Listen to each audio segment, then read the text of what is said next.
Selamat datang di channel ini. Kali ini kita akan merekap alur cerita dari film Spider-Man terbaru yang berjudul Spider-Man Brand New Day. Selamat menikmati. Di film ini Peter Parker menjalani kehidupannya benar-benar seorang diri akibat penghapusan memori yang dilakukannya pada semua orang di film Spider-Man yang terdahulu. Peter Parker menjalani hari-hari kesendiriannya dengan memerangi kejahatan dengan sangat intens. Akibatnya sungguh sangatlah positif, di mana tingkat kejahatan di kota New York berhasil dibuatnya menurun dengan sangat drastis.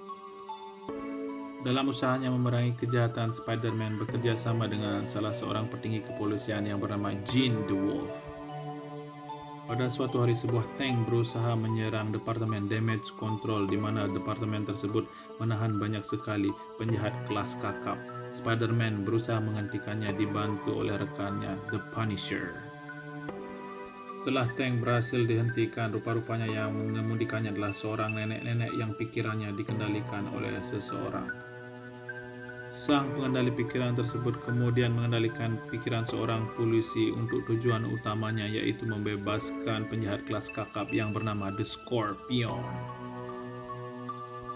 Spider-Man lalu pergi menemui Black Widow untuk meminta bantuannya menemukan petunjuk. Black Widow membantu Spider-Man. Ia memberikan informasi bahwa Departemen Damage Control telah diserang beberapa kali.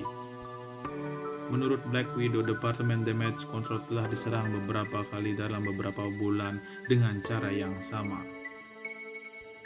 Spider-Man lalu pergi menemui Direktur Damage Control. Ia berusaha mengorek keterangan darinya, termasuk menanyakan sebuah petunjuk yang berkaitan dengan penyerangan di departemen tersebut. Spider-Man tidak berhasil menemukan informasi apa-apa, namun tanpa ia sadari bahwa Direktur Damage Control memang menyembunyikan sebuah rahasia besar. Sepulangnya dari sana, Spider-Man mengalami kesedihan dan rasa gelisah yang begitu besar mengenang masa lalunya yang mengakibatkan perubahan DNA laba-laba yang sangat signifikan, mengakibatkan perubahan besar pada tubuh Spider-Man. Spider-Man dengan kemampuan yang tidak bisa dia kendalikan bahkan hampir menyakiti seorang polisi ketika ia berusaha menghentikan Scorpion yang pikirannya dikendalikan dan berusaha kembali menyerang Departemen Damage Control.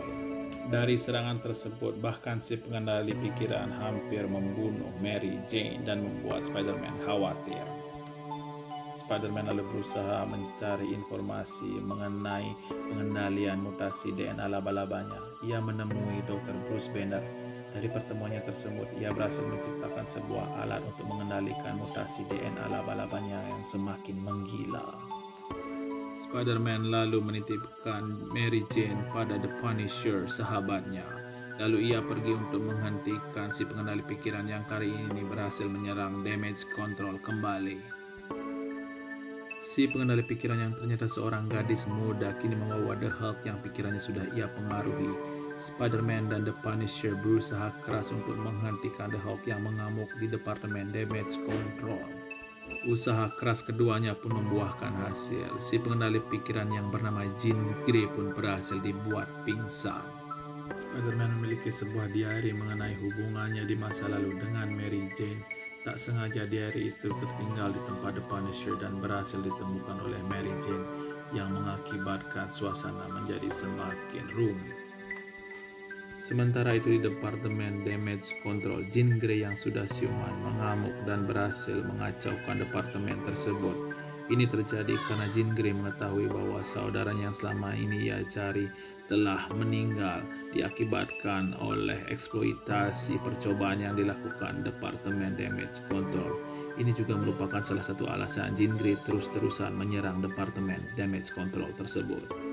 Spider-Man pergi ke Departemen Damage Control dan berusaha mati-matian untuk menyelamatkan orang-orang di sana. Sementara itu, Jean Grey berhasil menyekap direktur dari Departemen Damage Control dan ia berusaha membunuhnya, berusaha membalas dendam atas perbuatan yang dilakukan direktur tersebut kepada saudarinya.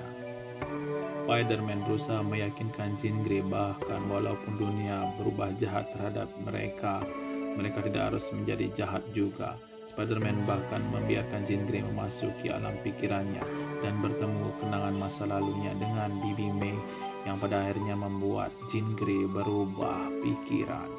The Punisher berusaha menembak Jean Grey dari luar tanpa ia ketahui bahwa situasi telah berhasil dikendalikan oleh Spider-Man.